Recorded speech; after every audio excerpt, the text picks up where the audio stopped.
ለሺህ ዓመታት ያህል አንዲትም ሴት በዚህ ቅዱስ ምድር ላይ እግሯን አላሳረፈችም። በምድር ላይ እንደርሱ ያለ ቦታ የትም የለም። ሴት ከሆኑ የዚህን ቦታ ውስጣዊ ገጽታ ማየት የሚችሉት በዚህ ቪዲዮ አማካኝነት ብቻ ነው። ምክንያቱም እዚህ ራቅ ባለ ልሳነ ምድር ላይ ወንዶች ብቻ ናቸው መኖርም መግባትም የሚፈቀድላቸው። እነርሱም ቢሆኑ ጥቂቶች ናቸው። ይህ አባቶን በመባል የሚታወቅ ትውፊት ሲሆን ከሺህ ዓመታት በላይ ያስቆጠረ ሕጋቸው ነው። ይህ የሆነው የመነኮሳቱን መንፈሳዊ ንጽህና ለመጠበቅ ነው ተብሎ ይታሰባል። አባቶን ሕጉ ከተሻረ ቅዱሱ ተራራ ያበቃለታል፣ እንዳልነበረም ይሆናል። ምክንያቱም ቅዱሱ ተራራ ይረክሳል፣ ወደ አመንዝራነት ወይም ዝሙት ቤትነትም ይለወጣል። ወደ ደብረ አቶስ መግባት ለወንዶችም ቢሆን የተገደበ ነው። ልዩ ቪዛ የሚያስፈልግ ሲሆን በቀን 100 ለሚሆኑ የኦርቶዶክስ እምነት ተከታይ ወንዶች ብቻ ፈቃድ ይሰጣል። ኦርቶዶክስ ካልሆኑ ደግሞ በቀን መግባት የሚችሉት 100 ሰዎች ብቻ ናቸው። ይህ ሕግ ጥብቅ ከመሰላችሁ የሚቀጥለው ደግሞ የበለጠ ይገርማል። እንስት እንስሳትም ቢሆኑ እንዲገቡ አይፈቀድም። ላም የለም፣ ፍየል የለም፣ ሴት የቤት እንስሳትም አይገቡም። ወፎችና ነፍሳት ብቻ ድንበሩን ማቋረጥ ይችላሉ። ይህም ሳይበቃ ወደ ደብረ አቶስ ለመድረስ ብቸኛው መንገድ ይች አሮጌ ጀልባ ናት። ባህሩ በሚናወጥበት ጊዜ የ2 ሰዓቱን ጉዞ በጣም አስቸጋሪ ሊያደርገው ይችላል። ወደዚህ ምስጢራዊ ምድር ጠለቅ ብለው በገቡ ቁጥር ነገሩ እየጠነከረ ይሄዳል። ከገዳማቱ ባሻገር ገደላ ገደል ውስጥ ተሸሽገው ባህታውያን ይኖራሉ። ሁሉንም ነገር ጥለው የመጡ ወንዶች በትንንሽ ዋሻዎች ውስጥ ሙሉ በሙሉ ተገልለው ይኖራሉ። አሁን የቀሩት 8ቱ ብቻ ናቸው። አንዳንዶቹ ለ10 ዓመታት ከሰው ጋር አልተነጋገሩም። አንዳንዶቹ ደግሞ የማይታየውን ዓለም እንደሚያዩ ይናገራሉ። ሌሎቹ ደግሞ የማይታዩ እንደሆኑ ይገልጻሉ። አሁን እዚህ ሊኖሩ ይችላሉ፣ ግን ማየት አንችልም። እነሱ ለሚመርጡት ሰው ብቻ ነው የሚታዩት። ወደ እነዚህ ጥቃቅን ዋሻዎች ለመድረስ የማይቻል ነው ቢባል ይቀላል። ለመድረስም ሕይወትህን አደጋ ላይ መጣል አለብህ። አንዱን ለማግኘትና ምሽቱን አብሬ ለማሳለፍ እድለኛ ነበርኩ። ይህ በፕላኔታችን ላይ ካሉ እጅግ ሚስጥራዊና መንፈሳዊ ቦታዎች አንዱ ነው። ያለነው ጥንታዊቷ ግሪክ ደብረ አቶስ ነው። ደብረ አቶስ በዓለም ላይ ካሉ የመጨረሻዎቹ ራሳቸውን በራሳቸው ከሚያስተዳድሩ በዓለም ላይ ካሉ ጥቂት ሃይማኖታዊ አገዛዞች አንዱ ነው። ምንም እንኳ በግሪክ ግዛት ውስጥ ቢገኝም በራሱ ልዩ በሆነ የአስተዳደር ስርዓት ይንቀሳቀሳል። 2000 መነኮሳት በሚኖሩባቸው 20 ገዳማት የሚመራ ሲሆን ከመላው ዓለም የመጡ የመነኮሳት ማህበራት ሕይወታቸውን ለጸሎትና ለማሰላሰል የሰጡ ከዓለማዊ ተግባር ሙሉ በሙሉ ለመለየት የቆረጡ ናቸው።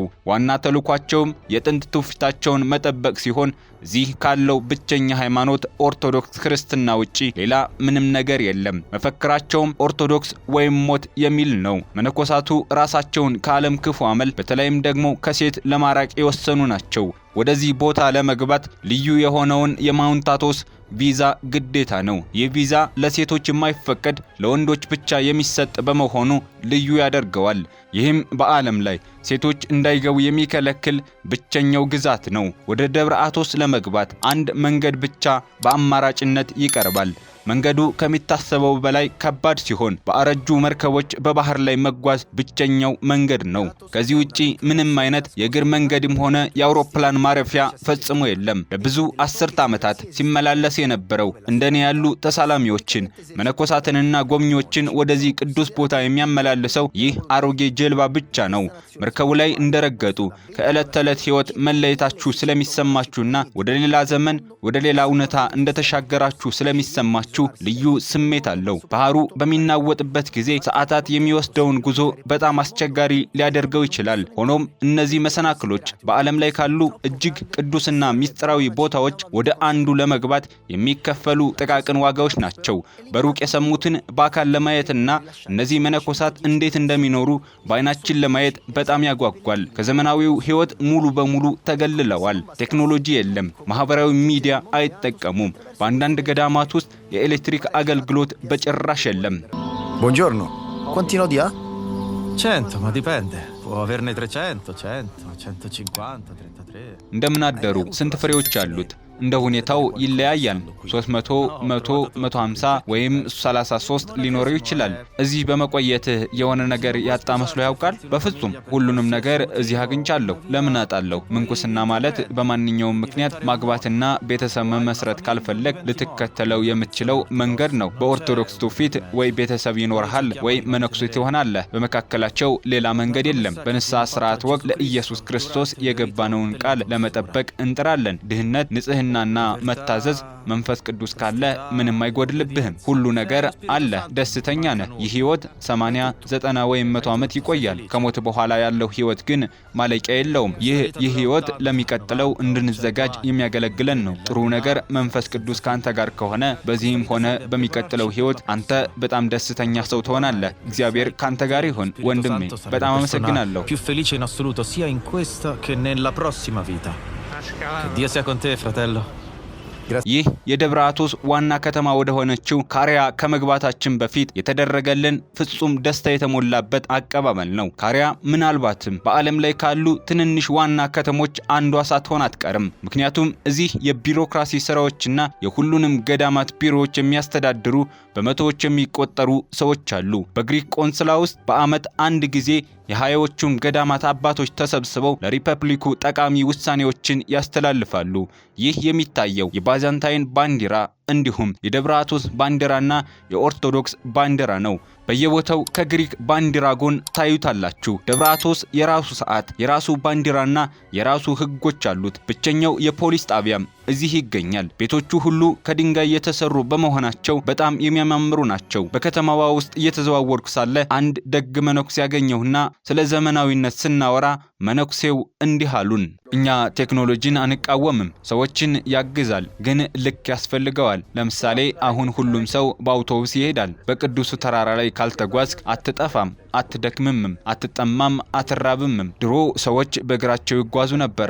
አሁን ግን ከወንበር ወንበር ተቀምጠህ ቪዲዮ ታያለህ። ቅዱሱ ተራራ ግን እንደሚታየው አይደለም። እውነተኛው ቅዱስ ተራራ ተደብቋል። መንፈሳዊ ሴቱ እዚህ ካሬስ ውስጥ የምታየው አይነት አይደለም። ቅዱሱ ተራራ መንፈሳዊ ተልእኮ አለው። እንዳሁኑ የቱሪስት መዳረሻ መሆን የለበትም። ምክንያቱም በተወሰነ ደረጃ የቱሪስት መስህብ ሆኗል። ሰዎች ይጠቀማሉ፣ የሆነ ነገር ያገኛሉ፣ ግን እንደ መዝናኛ ቦታ መታየት የለበትም። ይህ አባቶን ወይም ሴቶች እንዳይገቡ የሚከለክለው ህግ ሊቀር ይችላል ይባላል። እርስዎ ምን ያስባሉ? ይህ ቅዱሱ ተራራ የያዘው የመጨረሻው ነገር አባቶን ነው። ይህ ህግ ከፈረሰ ቅዱሱ ተራራ ያበቃለታል፣ ይጠፋልም። ታላላቆቻችን እንደነገሩን ይህ ህግ ከፈረሰ ተራራው ይሰጥማል። አዎ፣ ይህ ሲፈርስ ድንግል ማርያም አትታገስም። ምክንያቱም ቅዱሱ ተራራ ይደመሰሳል። ምክንያቱም ቅዱሱ ተራራ ይረክሳል፣ ወደ አመንዝራነት ወይም ዝሙት ቤትነትም ይለወጣል። የሚጠፋው መሄጃ ለሌላቸው ምስኪን ሴቶች ተብሎ አይደለም። እነርሱ በዓለም ላይ ያሉ ገዳማት ሁሉ መሄድ ይችላሉ። እዚህ ጋር አንድ ጥያቄ ላንሳ። አንዲት ሴት የእግዚአብሔርን መንገድ መከተል ብትፈልግ ለምን ይህ ተሞክሮ የመኖር እድል አይኖራትም? አይሆንም። በዓለም ላይ ወዳሉ የሴቶች ገዳም መሄድ ትችላለች። ለውጭ ገዳማትም ቢሆን አንተና እኔ ወደ ሴቶች ገዳም መግባት የተከለከለ ነው። በአባቶን ህግ መሰረት ሴቶች ወደዚህ ገዳም እንዳይገቡ መከልከላቸው የታወቀ ነው። ይህንንም እንደዛው ተቀበሉት። በመንገዳችን ላይ ያገኘናቸው መነኩሴ ከ10 ዓመታት በላይ በብቸኝነት የኖሩ ሲሆን ታሪካቸው ደብረ አቶስን ይበልጥ ማራኪ ያደርገዋል። መነኩሴውና ወንድሞቹ መድኃኒት ስለሚሆኑ እጽዋት ባላቸው ጥልቅ እውቀት አማካኝነት እንዴት ተአምራዊ መድኃኒቶችን እንደሚያውቁ ያስረዱናል። La loro profonda conoscenza delle erbe medicinali. My abbot? Il mio abate sa molte cose sulle erbe. አባቴ ወይም የገዳሙ አለቃ ስለ እጽዋት፣ ስለ ባለ መድኃኒት እጽዋት ብዙ ነገሮችን ያውቃል። ካንሰርን ሊፈውስ የሚችል እጽዋት አግኝቷል። በዚህ እጽ ብዙ ሰዎችን ረድቷል። በጣም አልፎ አልፎ የሚገኝ ሲሆን ተራሮች ላይ ይበቅላል። በቅርቡ ፈልጌው ወደ ተራራው ወጥቼ ነበር። አባቴ የረዳቸው ብዙ ሰዎች ከካንሰር ተፈውሰዋል። ከነርሱ አንዱ ለማመስገን ይህንን መኪና ሰጠኝ። የምስጋና ስጦታ ነው። አሁን ወደ ቅዱስ ባቶፔዲ ገዳም ልንደርስ ነው። እዚህ መግባት የተፈቀደ ላችሁን ቦታዎች ብቻ ታያላችሁ። Sono guarite dal cancro. በተራሮች ላይ ካሉ በጣም አስፈላጊ ገዳማት አንዱ ባቶፔዲ ነው። እዚህ በዓለም ላይ ካሉ ውድ ቅርሶች አንዱ አለ። እርሱም የእመቤታችን የድንግል ማርያም መቀነት ነው። እንዳፈ ታሪካቸው ከሆነ ድንግል ማርያም ወደ ቆጵሮስ በምትሄድበት መንገድ ላይ ደብረ አቶስን ጎብኝታለች። በውበቱ በጣም ደስ ስለተሰኘች ልጇን ክርስቶስን የአትክልት ስፍራዋ እንዲያደርግላት ጠየቀችው። ከዚያን ጊዜ ጀምሮ ደብረ አቶስ የድንግል ማርያም የአትክልት ስፍራ ተብሎ ይጠራል። ለእርሷም የተሰጠ ነው። ይህ ቦታ አጊዮስ ፓንታሌሞን የሚባለው ታሪካዊ የሩሲያ ገዳም ነው። እኒህ አባት አባ ዮሐንስ ይባላሉ። ገዳሙ ሰዎችን ለማገልገል ከሩሲያ የመጡ ሲሆን እኛን ለመቀበል ሲመጡ ከፊታቸው የሚነበበው ደስታ ያስገርማል። ማደሪያችን ካመቻቹልን በኋላ የነገሩን ታሪክ እጅግ ያስደንቃል።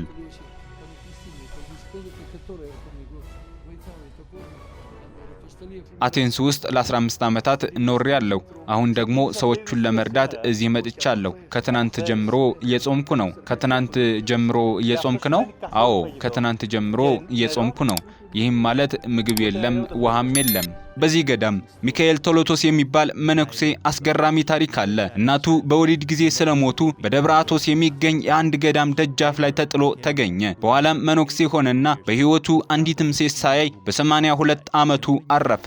ስለ ሴቶች መኖር የሚያውቀው ከመጽሐፍት ብቻ ነበር። ይህም በሕይወት ዘመኑ ሴትን አይቶ የማያውቅ ብቸኛው ማየት የሚችል ሰው አደረገው። በደብረ አቶስ ያለው ሰዓት እንኳ ከውጭው ዓለም የተለየ መሆኑን የተረዳሁት በዚህ ሰዓት ነበር። የኔ ሰዓት አሁን 3 ሰዓት ከ20 ይላል። የደብረ አቶስ ሰዓት ግን 9 ሰዓት ከ20 ነው። ይህ የባዛንታይን ሰዓት አቆጣጠር ነው። በደብረ አቶስ ትክክለኛውን የዓለምን ሰዓት ሳይሆን የባዛንታይን ሰዓት ይጠቀማሉ። ስለዚህ ሰዓቱ እንኳን የተለየ ነው። ሽንት ቤቱ ለወንዶች ወይም ለሴቶች የሚል ጥያቄ በጭራሽ አያስነሳም።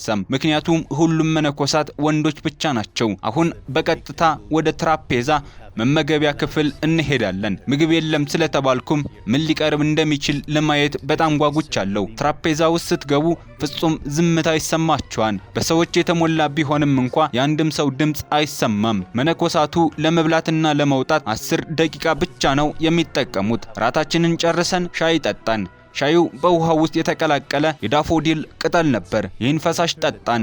ከዚያም አንድ ቁራጭ ዳቦ በሻይ ነክረን በላን። ራቱ ያ ነበር። ቀጥለን የምንጎበኘው ቦታ መነኮሳቱ በሕይወተ ሥጋ ከዚህ ዓለም በሞት ሲለዩ የሚያርፉበት ስፍራ ሲሆን የመነኮሳቱን ተልእኮ ለመረዳት እጅግ ድንቅ ትርጉም ያለው ቦታ ነው። ውስጣዊ ግጭት ሲኖርብህ፣ ፈተናዎች ሲመጡብህ እዚህ ትመጣለህ። ሁሉም መነኮሳት ወደ መቃብሩ መጥተው ይቆያሉ። የመቃብር ድንጋዮችን ይመለከታሉ፣ ያሰላስላሉ።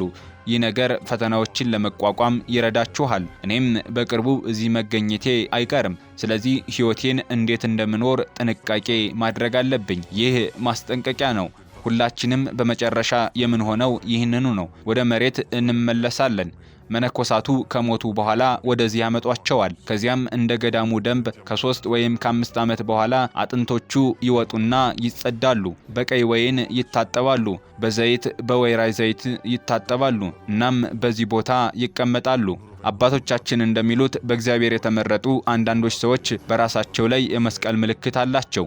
ለምሳሌ ይሄኛው ታየዋለህ። ብዙውን ጊዜ ሰዎች በራሳቸው ላይ ይህ መስቀል የላቸውም፣ ግን የማን እንደሆነ አይታወቅም። ምክንያቱም ማወቅ አስፈላጊ አይደለም። አስፈላጊው በእግዚአብሔር ፊት ምን ይዘን እንቀርባለን የሚለው ነው። እኔም አንድ ቀን እንደነዚህ የራስ ቅሎች እንደመሆን ብቻ አስባለሁ። አዎ፣ ሞት በር ብቻ ነው። እኛ አንሞትም።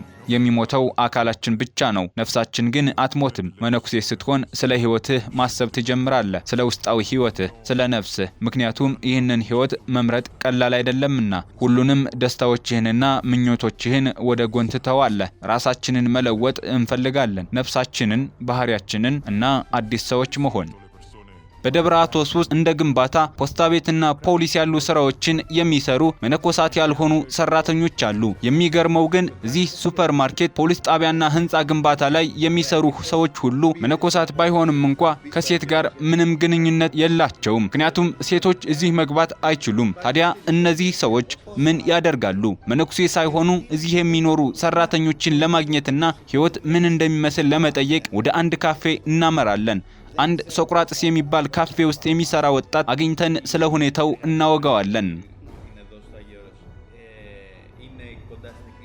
ለ4 ወር እዚህ ቆይቻለሁ። እዚህ ያለው የገንዘብ ሁኔታ በጣም የተሻለ ነው። ለሰራተኞች አንዳንድ ገደቦች አሉ። ከሴት ጋር ግንኙነት ማድረግ አትችሉም። አንተ መነኩሴ አይደለህም። ፍላጎት ይኖርሃል።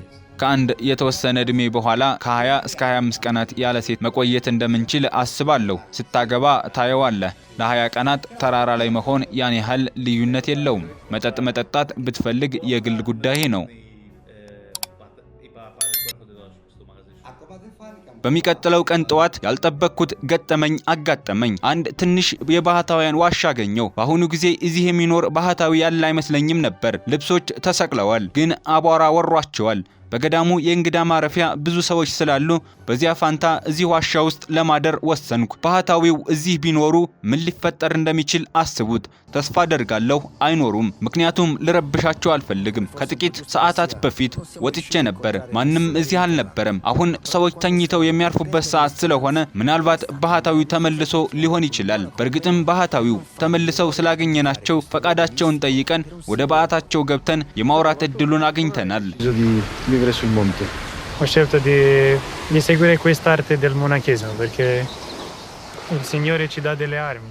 እዚህ አቶስ ተራራ ላይ ሴቶች የሉም። ይህ የሆነውም በትክክል ሴቶች የሐሳብ መበታተን ወይም ዲስትራክሽን ሊፈጥሩ ስለሚችሉ ነው። እኛ ሴት መልክ ወዳላት ወደ እግዚአብሔር እናት ወይም ድንግል ማርያም ሳናቋርጥ መጸለይ አለብን። እንዲሁም ወደ ስጋዊ ደስታ ብቻ ወደሚገፋፋን የዚህ ዘመን የጨለማ መናፍስት ጋር መታገል ይኖርብናል። ይህን የመነኩሴነት ጥበብ ለመከተል የመረጥኩት ጌታ መሳሪያዎችን ስለሚሰጠን ነው። ምክንያቱም እኛ ከጨለማ ኃይላት ጋር በጦርነት ላይ ነን እንጂ ከራሳችን ጋር በጦርነት ላይ አይደለንም። መሳሪያዎቹም መስቀል፣ ጸሎትና የክርስቶስ ቃል ናቸው። ልክ እንደ ማንኛውም ጦርነት እነዚህን መሳሪያዎች እንዴት መጠቀም እንዳለብህ ማወቅ ይኖርብሃል። ይህም ጥበብ ነው።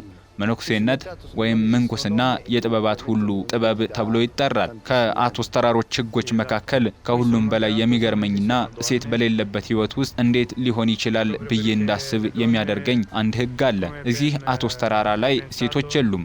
እርሱም ምናልባት ለአያሌ ዓመታት አንዲትም ሴት አይተው አያውቁም ይሆናል።